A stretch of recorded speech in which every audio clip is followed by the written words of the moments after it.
Shalom, puji Tuhan, kita sudah di awal bulan September dan tepatnya ini di Minggu 6 September 2020. Anugerah Tuhan ya, kita bisa sampai saat ini. Ya, dan dalam minggu ini kita akan merenungkan firman Tuhan dan kita akan membahas tentang satu tema. Untuk bulan September ini saya memberikan satu seri khotbah prototipe. Jadi apa yang sudah tercatat di Alkitab itu seperti menggambarkan dalam keadaan kita, dan kita boleh belajar dari semua itu untuk melihat kebesaran Tuhan, kehebatan Tuhan, kedahsyatan Tuhan, kekuatan Tuhan, kasih Tuhan, agungnya Tuhan di dalam menuntun, menyertai, memberkati, membela, melindungi, dan memberikan kemenangan kepada kita dalam kehidupan ini. Nah, itu sebabnya bahwa dalam sepanjang bulan September kita akan berbicara tentang ini seri khotbah prototipe dengan tema besar, berbicara tentang Allah tahu membela umatnya, dari dasar firman Tuhan 2 Petrus 2 ayat 9. Dan untuk minggu pertama September ini ada satu tema yang coba saya mau angkat, berbagi ke Bapak Ibu kekasih, berbicara tentang bangsa lain di tanah perjanjian. Bangsa lain di tanah perjanjian. Hakim-Hakim 2 ayat 20 sampai 23 sampai ke pasal 3 ayat 1 sampai 9. Nah, tapi tema besar untuk September ini berbicara tentang Allah tahu membela umatnya. Dari dasar firman Tuhan 2 Petrus 2 ayat 9, ayat sebelumnya menggambarkan bahwa di situ digambarkan tentang dua tokoh dalam perjanjian lama yang Allah sayang betul kepada mereka, dan bagaimana Allah menolong mereka dalam situasi sulit, situasi tidak berdaya di mana manusia menghadapi persoalan yang akan mereka alami. Tapi Tuhan tahu, meski persoalan itu di tengah-tengahnya ada umatnya, tapi Tuhan tahu menolong mereka. Tuhan punya cara untuk menolong mereka, sehingga mereka tidak turut binasa dengan dunia, kejahatan orang-orang yang hidup bersama dengan mereka. Dalam 2 Petrus 2 itu menggambarkan tentang bagaimana Tuhan menyertai, melindungi, bahkan memberikan keluputan kepada Nuh dan keluarganya. Sehingga dari sekian banyak orang sedunia itu cuma selamat Nuh dan keluarganya. Nah, ini yang menarik. Kemudian di dalam 2 Petrus 9 itu, 2 Petrus 2 itu juga digambarkan tentang Lot. Bagaimana kota Sodom, kota Gomora, dan kota-kota sekitarnya di bumi hanguskan dengan belerang, dengan api yang dahsyat, dan semuanya binasa. Tapi cuma Lot dan dua anaknya yang luput dari bencana mematikan itu. Nah, itu yang dalam 2 Petrus 2 ayat 9, Tuhan tahu menyelamatkan umatnya di situasi yang mencekam bahkan membinasakan dunia ini.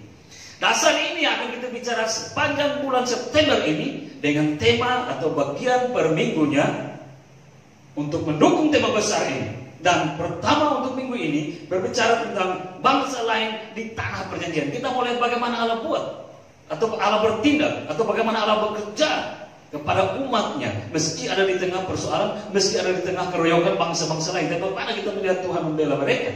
Dan itu nanti kita mau adopsikan dalam kehidupan kita di situasi dunia yang sudah juga tidak mudah lagi, di situasi dunia yang juga tidak aman-aman lagi. Semua sudah punya persoalan yang berat. Tapi dari gambaran ini kita melihat bahwa apakah Allah juga sanggup menyertai kita, apakah Allah juga sanggup membela kita, bahkan apakah Allah sanggup juga menyelamatkan kita di tengah situasi dunia yang mulai mencekam. Nah, Hakim-Hakim 2 ayat 20 sampai 23 kemudian diteruskan dengan pasal 3 ayat 1 sampai 9. Hakim-Hakim 2 ayat 20. Apabila murka Tuhan bangkit terhadap orang Israel, berfirmanlah Tuhan, karena bangsa ini melanggar perjanjian yang telah kuperintahkan kepada nenek moyang mereka. dan tidak mendengarkan firman-Ku, maka aku pun tidak mau menghalau lagi dari depan mereka satu pun dari bangsa-bangsa yang ditinggalkan Yosua pada waktu matinya, supaya dengan perantaraan bangsa-bangsa itu aku mencobai Israel, apakah mereka tetap hidup menurut jalan yang ditunjukkan Tuhan seperti yang dilakukan oleh nenek moyang mereka atau tidak. Demikianlah Tuhan membiarkan bangsa-bangsa itu tinggal dengan tidak segera menghalau mereka. Mereka tidak diserahkannya ke dalam tangan Yosua. Kemudian pasal 3 ayat 1. Inilah bangsa-bangsa yang dibiarkan Tuhan tinggal untuk mencobai orang Israel itu dengan perantaraan mereka, yakni semua orang Israel yang tidak mengenal perang Kanaan. Maksudnya adalah supaya keturunan-keturunan orang Israel yang tidak mengenal perang, yang sudah dilatih berperang oleh Tuhan.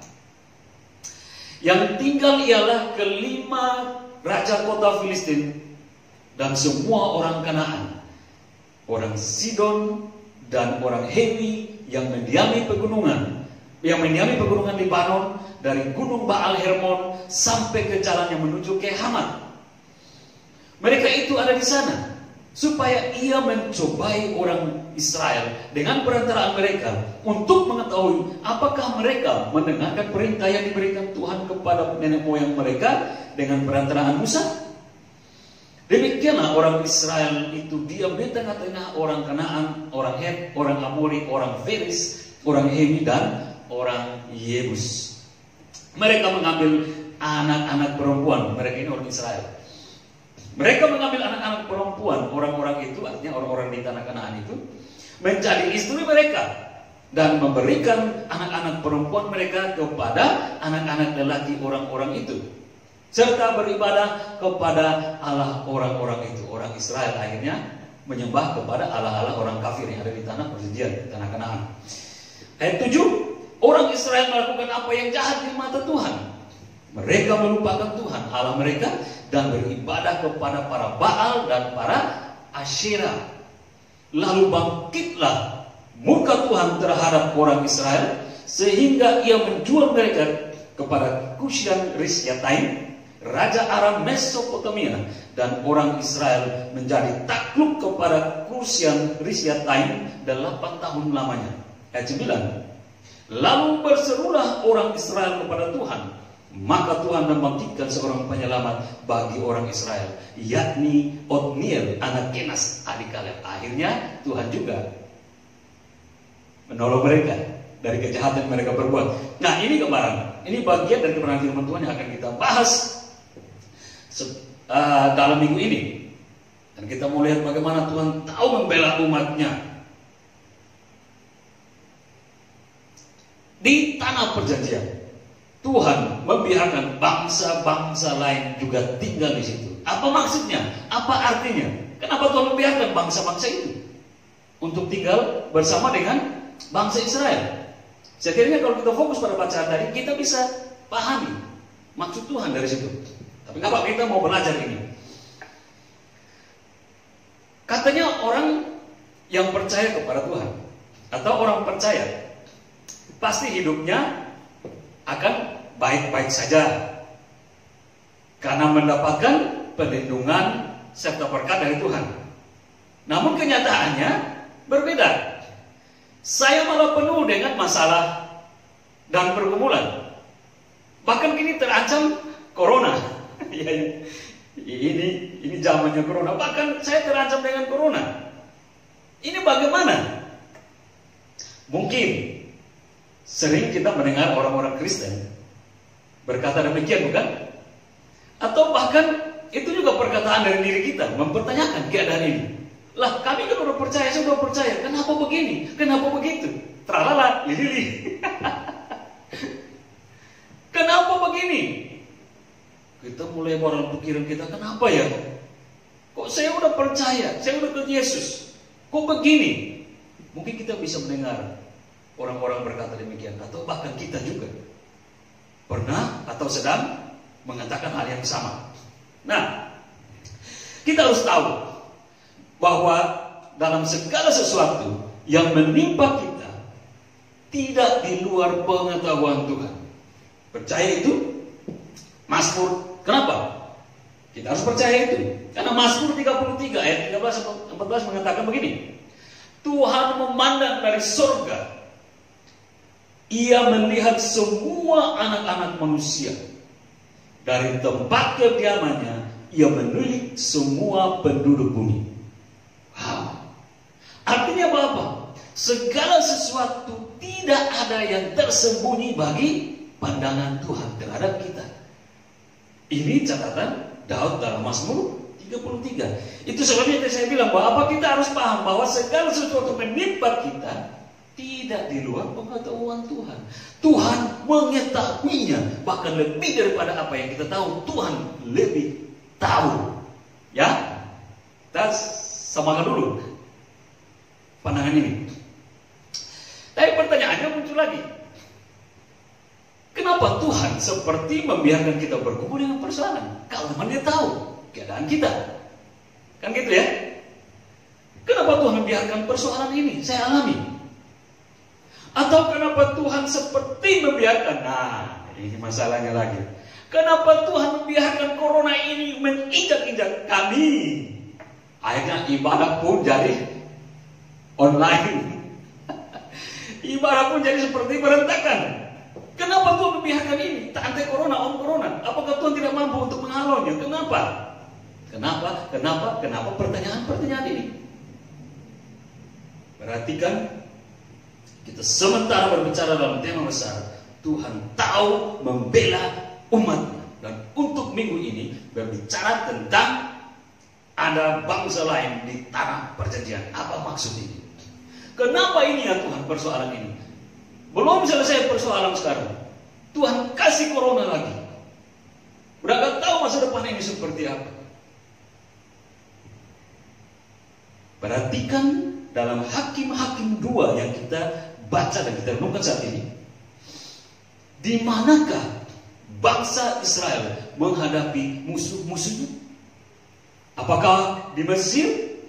Atau dalam perjalanan menuju tanah perjanjian, di tengah-tengah perjalanan ada bangsa-bangsa lain yang mereka harus berperang? Atau di mana fokus kita dalam bacaan Hakim-Hakim 2 ini? Ternyata mereka dilatih berperang di dalam tanah perjanjian. Wow. Di dalam tanah perjanjian itu sendiri. Nah, kalau kita mau pakai logika kita sendiri, kalau kita mau pakai cara berpikir kita sendiri, maka yang kita pikirkan cenderung mau seperti apa yang kita ingini, bukan? Kan itu. Masa saya pikirkan, saya mau ikut dia yang inginkan, kan gitu ya. Saya pikirkan, kita pikirkan, pasti kita mau seperti apa yang kita inginkan. Dan kalau manusia punya ingin, apalagi gak jauh-jauh begini. Pasti kita berkata, harusnya, kita berkata karena kita berpikir ya, harusnya tidak perlu lagi ada masalah. Atau gak perlu lagi ada tantangan yang harus bangsa Israel hadapi. Mengapa? Kan mereka sudah ada di tanah perjanjian. Bukankah itu yang Tuhan janjikan dari zaman Abraham sampai kepada bapak leluhur yang lain, sampai kepada Musa dan Yosua? Penuh limpah dengan susu dan madu. Artinya mengembangkan negeri itu luar biasa. Kayanya dan pasti nyaman karena tangan Tuhan yang membela umatnya. Tangan Tuhan yang menggiring mereka ke situ, dan tangan Tuhan juga yang melindungi mereka di negeri itu. Tapi ternyata tidak. Malah di situlah letak pergumulan yang Tuhan hadirkan. Di situlah letak persoalan, masalah, pertikaian, peperangan yang Tuhan izinkan terjadi di tengah-tengah tanah yang Tuhan janjikan. Logika kita akan berbalik, berpikir kenapa kan gitu ya? Kenapa? Bukankah kalau harus kita berpikir harusnya di situ sudah selesai pergumulan, sudah selesai masalah, sudah selesai semua yang menjadi beban berat. Karena apa? Tuhan sudah susah-susah membawa mereka keluar dari Mesir untuk menempati negeri yang terbaik itu. Tuhan sendiri mengatakan yang terbaik itu Tuhan kasih ke mereka. Harusnya mereka tinggal menikmati berkat di situ. Hidup sukaria, pesta pora, makan tidur. Tidak usah lagi pikir masalah ini itu, tidak usah lagi mikir susah bagaimana perkumpulan, masalah beban dan harus berperang, nggak usah kan itu. Itu menurut kita dan yang kita mau, manusia mau kan gitu ya. Tapi ternyata tidak. Nah kalau udah tidak, kita mau apa? Kalau Tuhan bilang tidak, Tuhan bilang begini dalam Yesaya 55 ayat 8. Sebab rancanganku bukanlah rancanganmu, dan jalanmu bukanlah jalanku. Demikianlah firman Tuhan. Rancangan seperti apa? Jalan seperti apa? Untuk kita dari Tuhan. Yeremia 29 ayat 11 menjawabnya. Rancangan itu rancangan yang terbaik untuk masa depan kita. Sebab aku ini mengetahui rancangan-rancangan apa yang ada padaku mengenai kamu. Demikianlah firman Tuhan. Yaitu rancangan damai sejahtera dan bukan rancangan kecelakaan. Untuk memberikan kepadamu hari depan yang penuh harapan. Tapi lewat situasi pergumulan. Tapi lewat situasi masalah. Tapi lewat situasi peperangan. Kok bisa ya? Adakah masa depan yang penuh harapan itu dari pergumulan? Adakah masa depan yang penuh harapan itu dari masalah? Dari beban? Adakah? Ini kayaknya nggak mampu berpikir. Apalagi ini nggak mampu untuk bisa memahami. Kok bisa ya? Kan kalau ini dan ini berpikir bahwa kalau bisa masa depan yang terbaik, masa depan yang penuh harapan hadir dari situasi yang aman, nyaman, sentosa dan yang menurut kita yang terbaik kan gitu ya. Tapi ini udah dari situasi masalah. Tuhan bilang rancanganmu, pikiranmu tidak seperti pikiranku, rancanganku, jalanmu tidak seperti jalanku, kata Tuhan. Ternyata Tuhan bilang, Tuhan mengizinkan itu dengan masa depan yang penuh harapan, tapi dari situasi pergumulan dalam tanah perjanjian. Ini maksudnya apa? Seharusnya kalau kita memahami baik-baik Hakim-Hakim 2 yang tadi kita udah baca dari pasal 20 sampai dari ayat 20 sampai seterusnya ke pasal 3 ayat 1 sampai 9. Harusnya kita bawa perspektif kita dari sudut pandang Tuhan pada saat kita mengalami masalah. Jawabannya sudah ada dalam Hakim-Hakim tadi. Harusnya setiap masalah yang kita alami, kita hadapi dengan perspektif seperti sudut pandang Tuhan. Kenapa? Supaya kita dapat memahami bahwa memang semua yang terjadi, jika itu dalam rancangan Tuhan, maka akan membawa kita, membawa saya, membawa Anda, membawa semuanya ini kepada masa depan yang penuh harapan. Menggelitik statement ini, menggelitik. Pertanyaannya, kok bisa lahirnya masa depan yang penuh harapan dari pergumulan, dari masalah, dari beban? Kok bisa ya? Akhirnya kita mencoba pertanyaan lagi. Kalau begitu seperti apa masa depan yang lahir atau yang hadir dari pergumulan? Untuk hal ini untuk pertanyaan ini ada 3 hal yang bisa saya jawab. Kita mulai yang pertama. 1. Pertanyaan tadi, seperti apa masa depan yang terbaik itu hadir dari pergumulan? 1. Ini berbicara tentang Tuhan izinkan masalah hadir. Tuhan izinkan masalah hadir. Tadi kita lihat ya, Tuhan tidak menyingkirkan bangsa-bangsa yang masih sisa yang setelah Yosua mati. Masih Tuhan biarkan tinggal di situ. Kanaan, Feris, Amor dan lain sebagainya. Untuk apa? Untuk menguji mereka. Maksudnya apa? Nah ini. Tadi kan pertanyaan begini. Masa depan yang terbaik, penuh harapan seperti apa yang hadir dari pergumulan? Ini dari masalah. Seperti cara pandang Tuhan untuk kita. 1. Berbicara tentang Tuhan izinkan masalah hadir.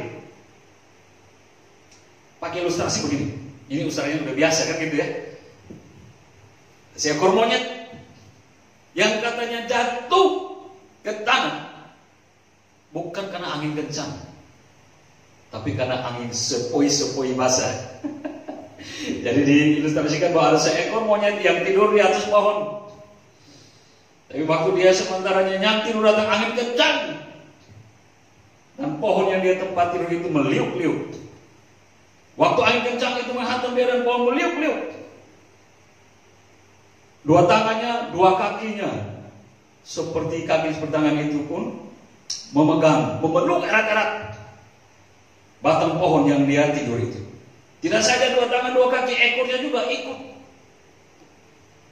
mengencangkan, memeluk pohon itu. Sehingga mau meliuk-liuk seperti apapun pohon itu, dia tetap mengikutinya, dan dia tidak jatuh. Dia tetap bertengger di situ. Kemudian angin berubah.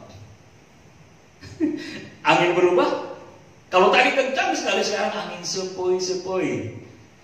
Pak monyetnya merasa udah nyaman, udah aman, udah sentosa, udah sejuk. Wow, kesempatan. Tadi kalau saya berkeringat, saya berpeluh, saya berjelelah, saya harus keluarkan tenaga kuat memeluk pohon ini supaya jangan jatuh. Sekarang ini kesempatan saya santai dulu Lalu digambarkan bahwa monyet ini melepaskan kedua tangannya, dan dia taruh di kepalanya, kakinya juga demikian, lepaskan dari genggaman, ekornya juga demikian, santai dia tidur. Mimpi kali dia, plop, jatuh. Jadi dikatakan monyet jatuh bukan karena angin kencang, tapi karena sepoi-sepoi. Kenapa? Dia melepaskan genggaman dari pokok pohon yang dia tinggal itu. Ini gambarannya di sini. Tuhan izinkan masalah hadir supaya apa? Gambaran monyet kita bisa adopsi dalam kehidupan kita. Kadang seperti itu. Kalau tidak ada masalah, semua anteng-anteng saja. Akhirnya iman menjadi tidur dan rapuh. Gitu ya. Ya gimana kita mau coba berusaha lagi? Semua udah tersedia, semua udah enak, sudah nyaman seperti Pak Monyet akhirnya melepaskan tangan dari genggaman pohon itu dan tidur enak. Demikian juga dalam zona nyaman, dalam semuanya tersedia baik, keadaan kita baik, semua baik. Iman bisa tidur menjadi rapuh. Contohnya, kalau semua kebutuhan itu terjamin dan kondisi aman, nyaman, mungkin untuk berdoa saja ogah. Lalu alasannya lupa, santai alasannya. Atau capek, atau malas. Kenapa alasan santai ini dikatakan dengan santai? Kenapa? Semuanya sudah tersedia, semuanya baik-baik saja. Atau mungkin berdoa juga, tapi formalitas biasa saja. Masih biasa saja gitu kan. Tapi tunggu nanti ada masalah, baru mulai air mata berlinang-linang, dada bergetar-getar, mulut komat kami sambil berdoa merintih. Tuhan tolong kan gitu ya. Itu manusia begitu biasanya kan gitu ya. Gak usah saling menuduh, gak usah saling lihat sana lihat sini. Pikir-pikir aja kita. Pernah nggak melakukan itu? Kalau semua situasi nyaman, untuk berdoa ngapain? Nggak berdoa pun ada beras tersedia. Nggak berdoa pun tiap bulan gaji aman kok. Sekarang Tuhan sentil sedikit dengan corona, gajian tadi untuk bisa dipangkas sedikit. Kerja yang tadi seperti mau posisi mulai menanjak, tiba-tiba ada informasi mau dirumahkan. Dan lain sebagainya kan gitu ya. Mulai, Pak tolong doakan dulu begini. Ini mata mulai berlinang-linang, dada mulai bergetar-getar, mulut mulai komat kami. Cari siapa? Cari Tuhan. Tuhan izinkan masalah hadir. Untuk apa? Ada dua di sini. Untuk menguji dan mengenal maksud masalah. Pertama kita mulai dengan menguji. Tuhan izinkan masalah hadir untuk menguji kita. Menguji kita untuk apa? Untuk naik kelas? Naik kelas sekolah? Atau apa? Ingat, Tuhan bukan menyiksa, apalagi membunuh kita saat dia mengizinkan masalah menerjang kita. Jadi hati-hati ya. Kalau kita dapat masalah, aduh, Tuhan jahat. Tuhan jahat. Tuhan gak sayang saya.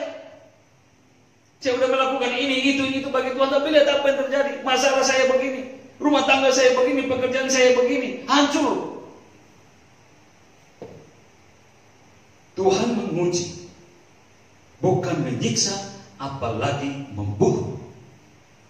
Kalau dia izinkan persoalan datang di tengah-tengah atau dalam kehidupan kita atau keluarga kita atau yang menyangkut dengan kita. Sebab Tuhan tidak pernah jahat. Sebaliknya, dia selalu baik terhadap kita. Amin.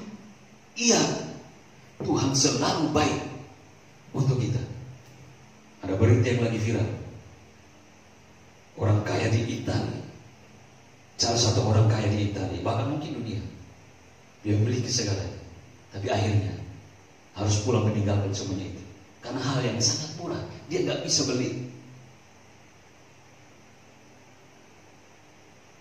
Anaknya memberikan informasi dalam berita,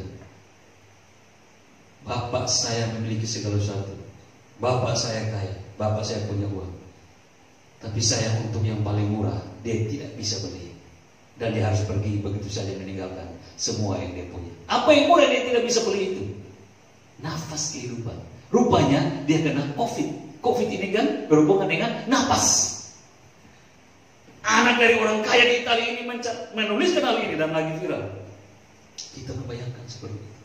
Kalau Tuhan jahat, sedikit dia menutup rongga nafas kita, hidup kita, apa yang terjadi?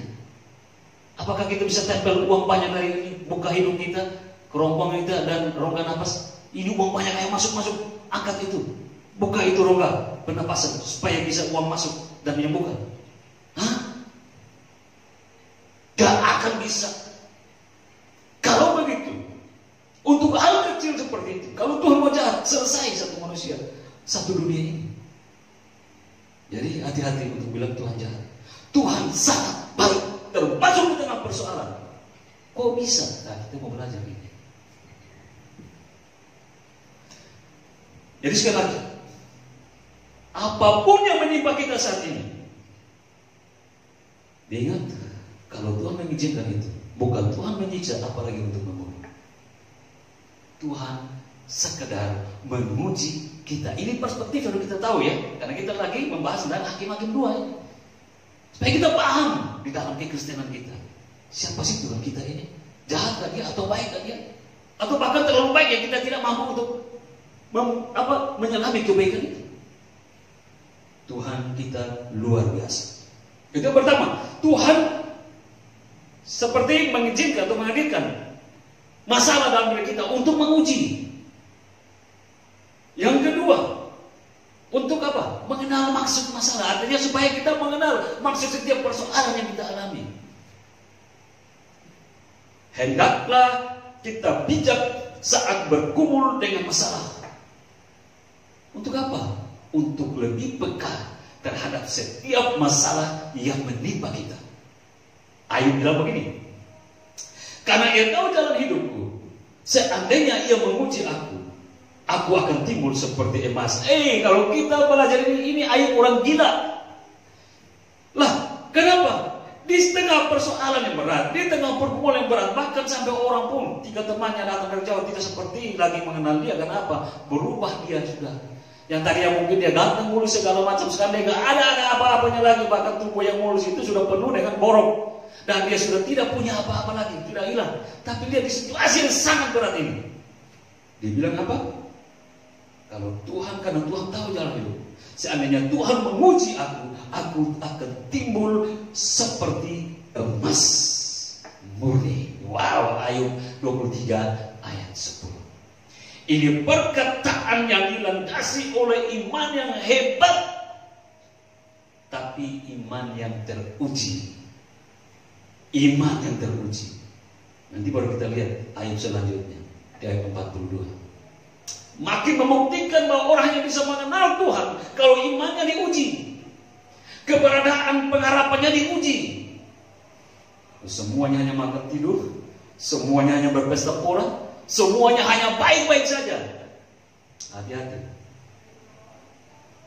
Tapi Tuhan seperti yang mengizinkan masalah hadir untuk menguji kita, dan supaya kita mampu mengenali setiap persoalan yang kita alami saat ini. Untuk apa? Jadi tidak cepat-cepat menggerutu, mempersalahkan orang lain, apalagi salahkan Tuhan di tengah persoalan yang kita alami. Hati-hati. Karena itu, ya itu lagi, kita harus berhati-hati. Dengan kata lain, kita harus lebih wise, lebih bijaksana menyikapi setiap persoalan, supaya jangan sampai kita melawan rencana atau rancangan Tuhan yang terbaik untuk kita melalui persoalan-persoalan yang Tuhan izinkan hadir di dalam kehidupan kita. Nah, hati-hati loh. Banyak orang yang mengenai persoalan sudah langsung mulai dengan berpikir ya bagaimana untuk meloloskan diri, atau bagaimana untuk melawan, atau bagaimana untuk menghancurkan masalah itu. Dia pakai logika dia berpakai pikiran dia, apalagi dia bersama dengan pikiran orang lain yang tidak pikiran rohani. Itu hati-hati. Kalau kau punya masalah, kalau kau punya pergumulan, kalau kau punya beban, kau tidak sanggup berpikir sendiri, cari hamba-hamba Tuhan yang bisa dipercaya, hamba-hamba Tuhan yang diberkati Tuhan, supaya dapat pemecahan masalah yang terbaik. Jangan cari orang lain yang pikiran dunia. Hati-hati, dia makin menjerumuskan engkau. Dan akhirnya engkau melawan rencana Tuhan bagimu di tengah persoalan yang Tuhan izinkan hadir. Karena apa? Persoalan yang datang tadi kan awalnya segala sesuatu yang menimpa kita tidak di luar sepengetahuan Tuhan. Nah, kalau Tuhan yang mengizinkan, pasti Tuhan punya maksud di situ. Supaya kita jangan melawan dia dengan rencana, bahkan dengan keadaan yang mungkin berat kita alami. Kita bisa melawan kan itu, akhirnya hati-hati. Bentuknya kalau kita lawan itu seperti ini. Persoalan yang berat, langsung cepat. Gak berdoa, gak dekati Tuhan, gak bergumul bersama maksud Tuhan. Tapi apa? Kita lawan, kita cari orang pintar menyelesaikan masalah. Padahal gak ada orang pintar di hadapan Tuhan, orang bodoh semua. Nah kalau dia pintar pasti dia gak punya masalah kan gitu. Tapi hati ini cepat dibawa untuk berpikir secara duniawi, cari orang pintar untuk menyelesaikan masalah. Siapa tahu dia bisa buat masalah saya selesai. Hei, paham? Gak ada satu manusia pun yang mampu menyelesaikan persoalan hidupnya. Kalau ada satu manusia yang punya yang mampu menyelesaikan persoalan hidupnya, dia sama dengan apa? Bukan manusia lagi, udah di atas rata-rata manusia. Tapi setiap manusia punya persoalan, termasuk yang kita katakan dalam tanda kutip orang-orang pintar itu, tapi bego. Orang jahat itu di luar Tuhan. Atau mungkin kita doa, kita tengking dalam nama Yesus, saya patahkan segala roh ini, roh apa terserah gitu kan. Doa boleh, tapi harus berhikmat. Siapa tahu pergumulan yang berat yang kita alami saat ini ada maksud Tuhan di situ. Akhirnya maksud Tuhan datang pada kita coba tengking, hati-hati. Tengking dalam nama Yesus, ini pergi, ini selesai, ini sembuh dan lain sebagainya. Bisa saja, tapi berhikmat. Gak segala sesuatu mudah dengan tengking. Mengapa? Karena ada banyak ajaran Alkitab yang mengatakan jangan sampai kita lawan maksud Tuhan. Kan gitu ya? Akibatnya apa? Kita lawan Tuhan. Malah Tuhan bisa menambahkan beban masalah itu menjadi lebih berat. Sehingga akhirnya kita tidak berdaya lagi, menyerah. Tuhan, saya menyerah. Saya sudah usaha selama ini Tuhan. Saya sudah berkumpul sama itu, bahkan saya sudah berdoa semua Tuhan. Saya sudah panggil orang tengking sana, tengking sini, orang pintar sini, orang bodoh sana. Saya sudah panggil semua Tuhan. Gak ada apa-apa yang bisa bantu saya Tuhan. Akhirnya saya nyerah. Nah itu, karena mau lawan Tuhan dengan persoalan Tuhan ini terjadi. Akhirnya kita lawan Tuhan, dan Tuhan makin menekan kita supaya akhirnya kita menyerah. Kita tidak punya kekuatan apa-apa. Dunia tidak punya kekuatan apa-apa untuk coba melawan rencana Tuhan. Ya, kita harus hati-hati. Karena tidak semua ini berbicara tentang kutuk yang harus gampang ditengking, yang harus cari orang pintar untuk menyelesaikannya. Semua persoalan terjadi di dalam pengetahuan Tuhan, dan kalau Tuhan izinkan pasti ada maksud baik untuk kita. Asal kita coba perspektif kita bawa sesuai dengan kehendak Tuhan, kan gitu. Bukankah itu yang dikatakan dalam Yohanes kan? Yohanes 9, waktu dalam perjalanan itu, pelayanan, murid-muridnya bilang begini, Tuhan, mereka melihat orang buta. Murid-muridnya bilang begini, Tuhan, siapakah yang berdosa? Dia kah? Atau orang tuanya kah? Sehingga dia buta? Tuhan bilang, hei kalian, itulah manusia gitu. Kalau suka lihat persoalan orang, bukannya berempati, tapi malah langsung ngejudge. Kita rasakan itu?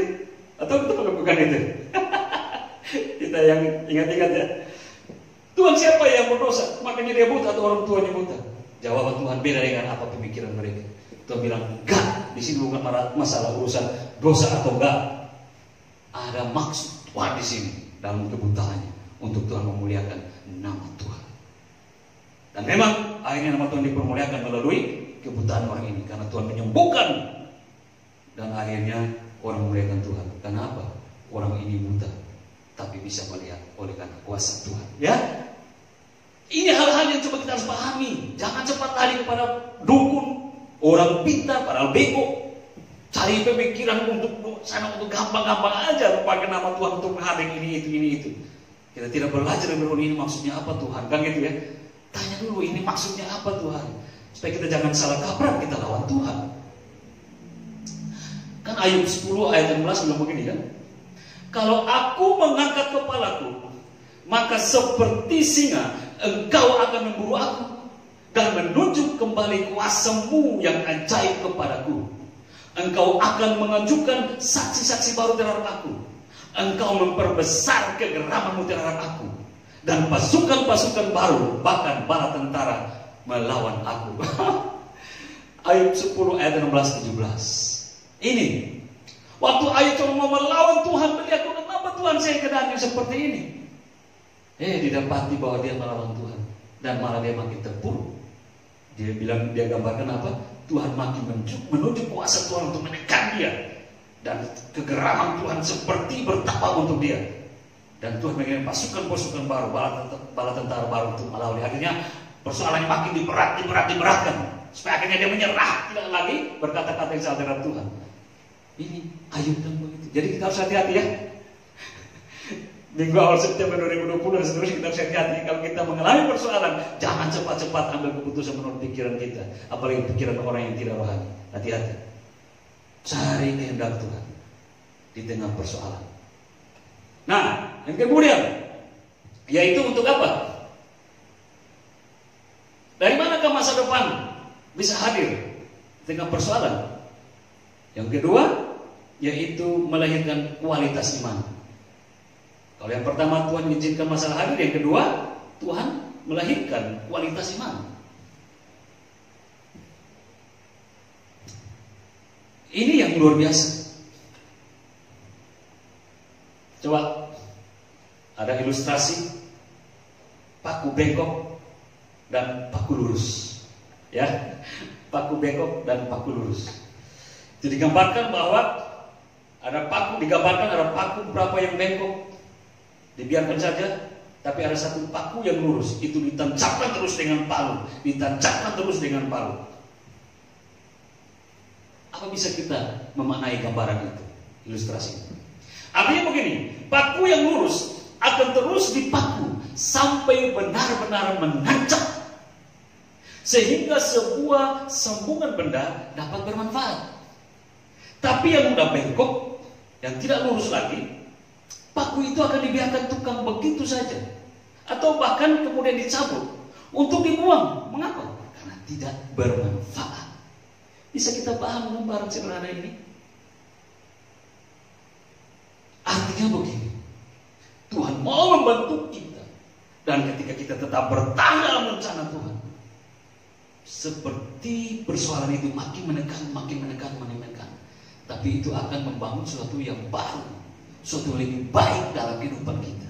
Tetapi orang yang melawan Tuhan, orang yang mencoba jalan tidak sesuai dengan Tuhan, ya dia pilih jalan sendiri. Jangan salahkan Tuhan kalau Tuhan nggak pilih dia. Tapi kita meski di tengah persoalan berat, kita di tengah persoalan bermula yang berat, tapi kita tahu rencana Tuhan, biarlah Tuhan yang memproses kita. Itu maksudnya tetap dipalu sampai maksud Tuhan tercapai. Kita nggak mungkin dipalu lagi, kan gitu ya. Tapi sesuatu yang murni yang kata Ayub bilang akan lahir. Maksudnya apa di sini?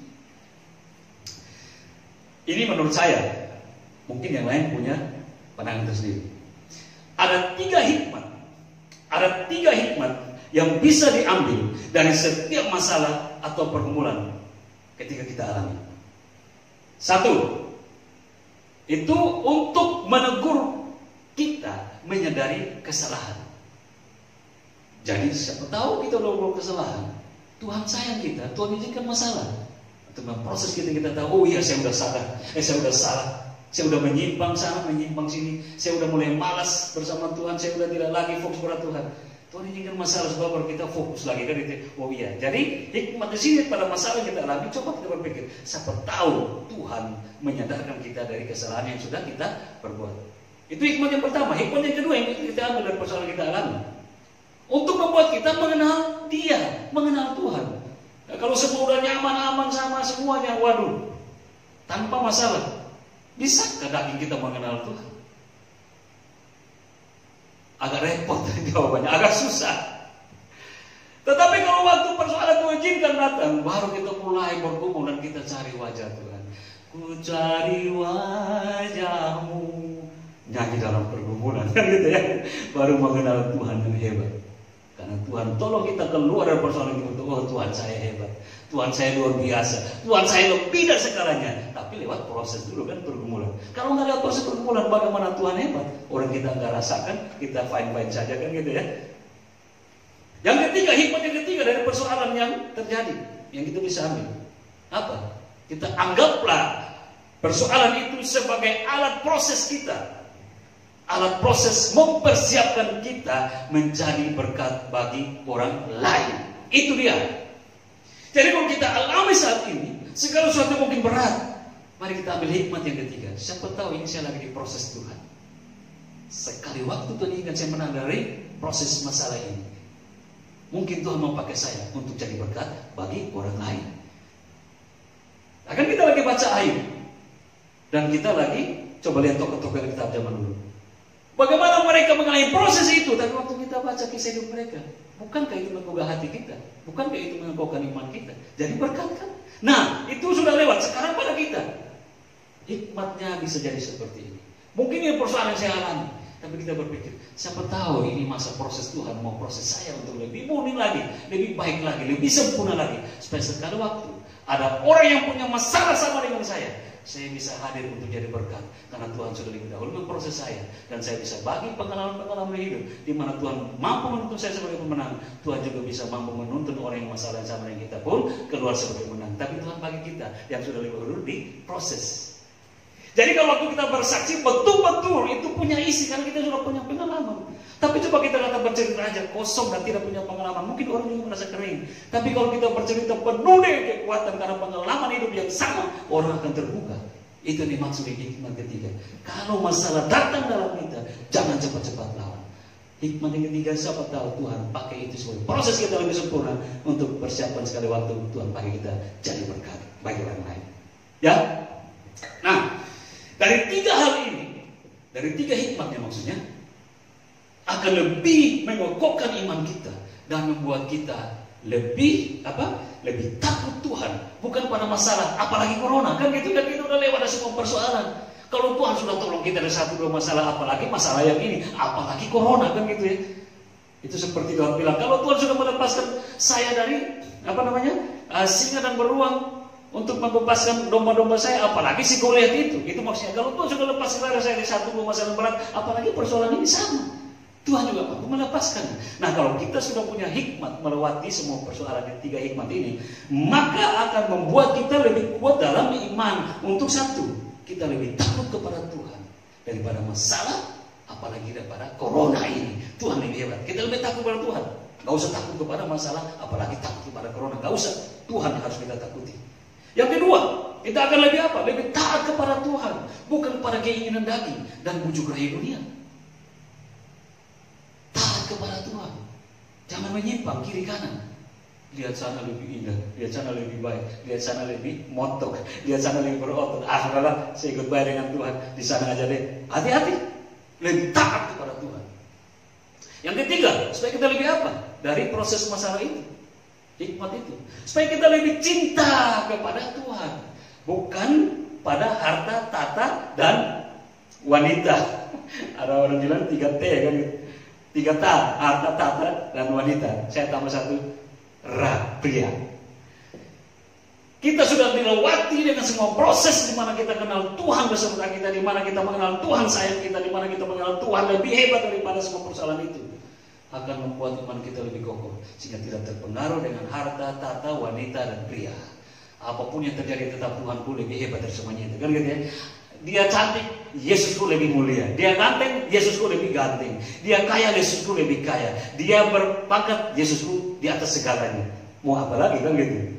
Karena iman kita sudah dibangun dari proses-proses masalah tadi. Tuhan tahu membela kita di tengah persoalan yang kita alami dengan maksud ini. Jadi apa? Ini yang kesimpulan dalam Yosua 24 ayat 15. Yosua bilang begini, tetapi jika kamu anggap tidak baik untuk beribadah kepada Tuhan, pilihlah pada hari ini kepada siapa kamu akan beribadah. Allah yang kepadanya nenek moyangmu beribadah di seberang sungai Efrat, atau Allah orang Amori yang negerinya kamu diami saat ini. Tetapi aku, kata Yosua, tetapi aku dan seisi rumahku, kami akan beribadah kepada Tuhan. Waktu dibilang, tetapi aku dan seisi rumahku akan beribadah kepada Tuhan, dengan dia melemparkan pilihan kepada umat Israel yang lain. 3 hal ini dibilang. Tetapi aku mau lebih takut kepada Tuhan.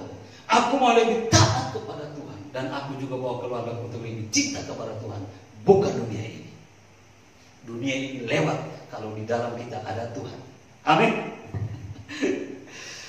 Oke, yang ketiga. Berbicara tentang pembelaan. Menyediakan pembelaan. Dari ayat 9 pasal 3 Hakim-Hakim. Menyediakan pembelaan untuk apa? Untuk kita mengenal Dia, mengenal Tuhan kita, mengenal Yesus Kristus dengan benar. Mengenal Dia dalam hal apa? Dalam hal kekuatan kuasanya. Karena kita lagi berbicara tentang apa Tuhan tahu membela kita, membela umatnya dari persoalan, kan gitu ya. Jadi supaya kita mengenal Dia dengan benar dalam kekuatan kuasanya. Itu yang Ayub 42 ayat 5 mengatakan begitu. Hanya dari kata orang saja aku mendengar tentang engkau, tetapi sekarang mataku sendiri memandang engkau. Tadi waktu dia di tengah proses masalah, tapi dia coba melihat dari perspektif atau sudut pandang Allah. Ayub sanggup berkata, Tuhan tahu jalan-jalan hidupku. Kalau dia memuji aku akan timbul menjadi emas murni. Di tengah persoalan dia mampu mengetahui itu, sehingga dia bertahan sampai selesai. Di ayat 42 selesailah dia dalam proses itu. Hingga akhirnya dia mengatakan apa? Dahulu aku cuma mendengar Tuhan dari kata orang, sekarang aku mengenal Tuhan dengan apa? Mataku sendiri. Aku melihat Dia, aku mengenal Dia dari apa? Dari unsur-unsur masalah itu. Dari unsur-unsur masalah itu, dari pergumulan itu dia mengenal Tuhan. Ternyata dia bukan mengenal Tuhan dari harta kekayaannya dahulu. Dia mengenal Tuhan dari persoalan di mana Tuhan sudah ambil semua harta kekayaannya, keagungannya, kemuliaannya, kehebatannya, kekuatannya. Tuhan sudah lepaskan itu semua. Tuhan izinkan dia mengenal Tuhan dalam persoalan yang bagi manusia tidak mungkin.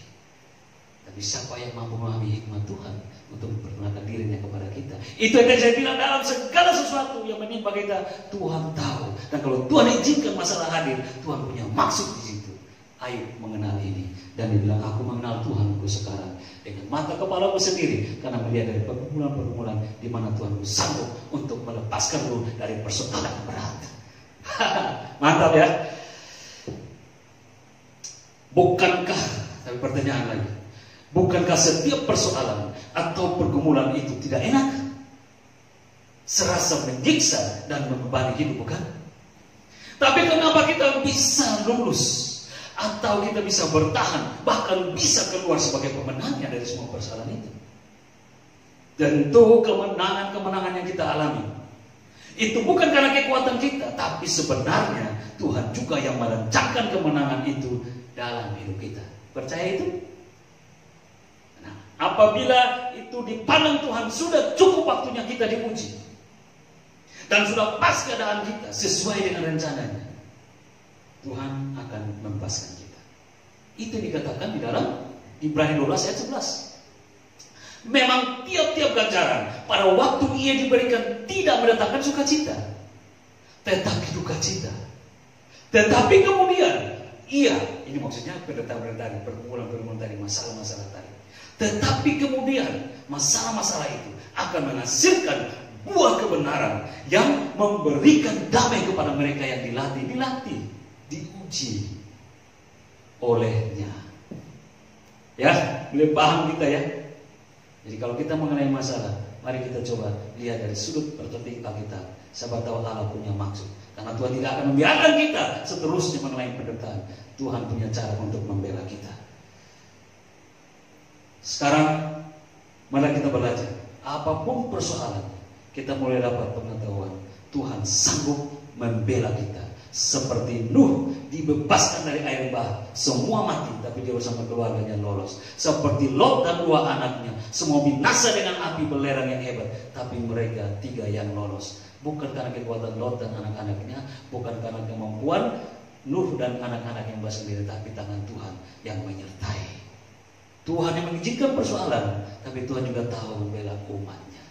Jadi jangan pakai tenaga kita untuk melawan, tapi pakai iman kita untuk melihat rencana Tuhan di tengah persoalan itu. Ya, akhirnya kalau saya boleh tutup untuk tema ini, ada bangsa lain di tanah perjanjian. Artinya bahwa apa? Segala sesuatu yang menimpa kita bukanlah kebetulan, tapi ada dalam pengetahuan Tuhan. Itu termasuk masalah atau pergumulan atau bahkan bencana-bencana dan corona sekalipun. Karena itu sikapilah dengan bijak akan setiap persoalan. Karena daripadanya Tuhan bisa pakai masalah-masalah tersebut untuk membangunkan iman kita dan membuat iman kita lebih kokoh agar dapat mengenal Dia secara baik.